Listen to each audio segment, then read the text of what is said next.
ఒక బస్సుల 50 మంది కూసుంటే అప్పటికే ఫుల్ టైట్ అవుతుంది. ఇంకో 10 మంది ఎక్కితే అస్సలు ఎక్కరాదు దిగరాదు. గదే బస్సును 100 మంది చుట్టుముడితే 200 మంది చుట్టుముడితే ఓ అంజలి, అంతగానం ఏ బస్సును ఎవలెక్కుతున్నారు? ఏంది అసలు విషయం అంటే ఒకసారి వార్త దగ్గర పోయొద్దాం పాండ్రి. అమ్మ బాబోయ్, ఏందయ్యా ఇది? ఏందయ్యా ఇది అంటున్నావు? మన దగ్గర గిట్ల లేడీస్ అక్కలకు బస్సులు ఫ్రీగా పెట్టినట్టు వేరే రాష్ట్రంలో ఎక్కడన్నా కాలేజీ పిల్లలకు ఫ్రీగా పెట్టినరా ఏంది? గింతగానం పబ్లిక్ ఉన్నారు, అట్లనే ఒక్క మగ పిల్లలే ఎక్కుతున్నారా అంటే లేడీస్ చెల్లెమ్మలు కూడా ఎక్కుతున్నారు.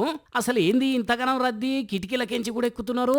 అందరికందరూ దసరా పండుగ గిట్ల ఇంటికి పోతుంటే ఇంతగానం రష్ అయినాయా అంటే విషయం అది కాదుల్లా. వీళ్ళంతా పోయేది ఎగ్జామ్ రాసేటందుకు.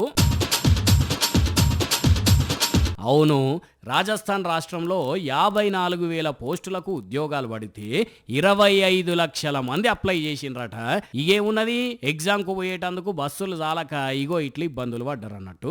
అక్కడి గవర్నమెంట్ కొన్ని ఫ్రీ బస్సులను పెట్టి ఎగ్జామ్కు తీసుకొచ్చే ఉపాయం చేసినా కూడా జనాలు ఎక్కువ ఉండేసరికి ఇబ్బంది అయింది.